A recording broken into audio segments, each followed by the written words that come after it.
Hey guys, this is Susan and welcome to my 5-part video series on emergency funds. This is the first video in the series, and in this video we're going to discuss what is an emergency fund, why you absolutely must have one, what is considered an emergency expense, and how much should you have saved in an emergency fund. So let's go ahead and get started. So what is an emergency fund?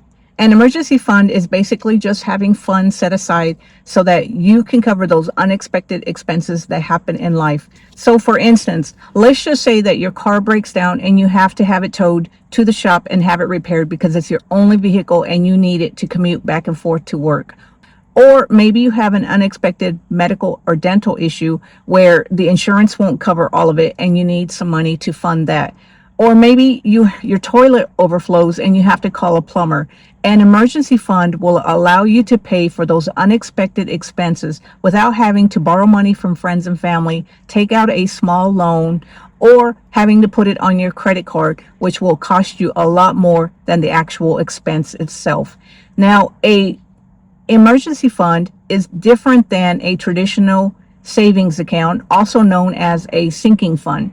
A sinking fund is when you put money aside because you know that you're going to have an expense later on in the future. Say, for instance, you're saving for Christmas gifts, or you're saving money every year because you know you have property taxes coming up. A sinking fund allows you to put money into a specific savings account or bucket that you allot that particular amount because you know that eventually later on during the year you're going to be using that money to pay for those particular expenses or a vacation or a new home or whatever. An emergency fund is just to be used for emergencies. So why do you need an emergency fund? Guys, life is not all sunshine and roses. If you haven't experienced an emergency yet, it's not a matter of will you experience one, it's a matter of when you will experience one. Let me tell you a little story about our last emergency. Our vehicle broke down. We ended up having to pull into a shopping center, call AAA, and have them tow our vehicle to the nearest shop to have it fixed. The repair cost us $580 for a new battery, a new alternator, and a serpentine belt.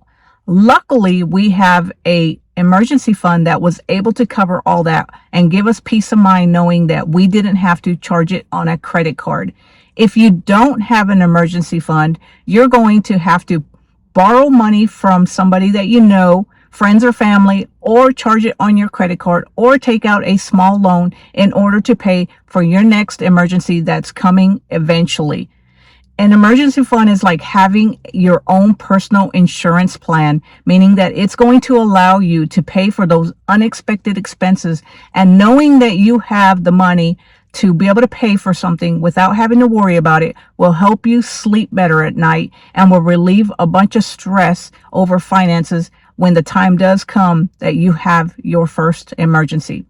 So what is an emergency expense? An emergency expense is something like you get laid off from work and you need to access the funds so that you can pay your bills every month until you're able to get back on your feet again. Or maybe your car breaks down and you need to get it repaired so that you have a way to get back and forth to work.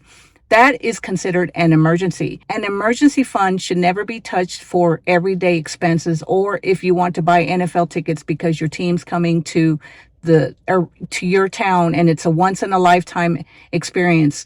That is not what an emergency fund is for. It is just for peace of mind and should only be used for in case of emergencies. Now, when you do use it, you need to make sure you build it back up because you need to always make sure that you have it available for whenever the unexpected happens, and you want to make sure that it's always funded with a minimum of $1,000.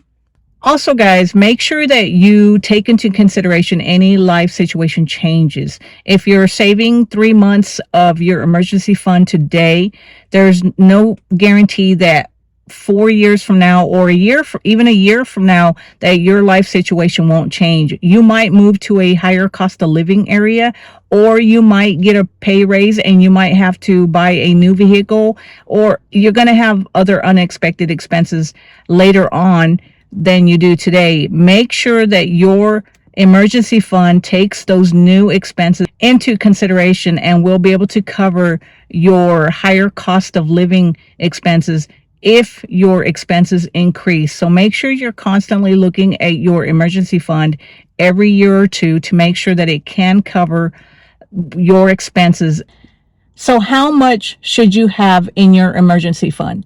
Guys, the opinions vary, and it really just boils down to what are you comfortable saving, knowing that you can sleep good at night. Dave Ramsey says that the minimum you should have in your emergency fund is $1,000 to cover any unexpected expenses. Other professionals say that you should have a minimum of 3, 6, and 12 months of expenses to ensure that you can cover your expenses should you get laid off from work or you need to live off that emergency fund until you can get back on your feet.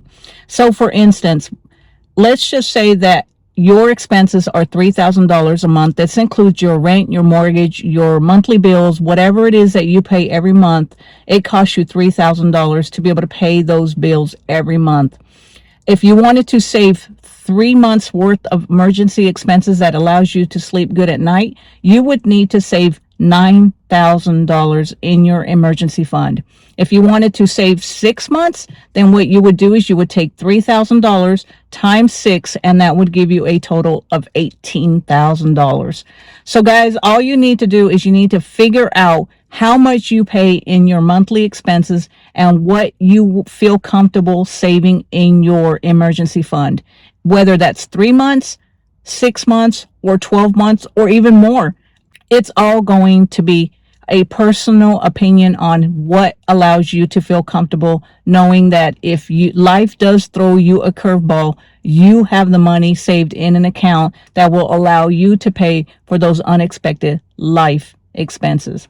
So now that we've covered what is an emergency fund, and now you know what an emergency expense is, how much you should have in an emergency fund, it can be a little jarring to know that you need to get started. How do you get started? How do you start saving?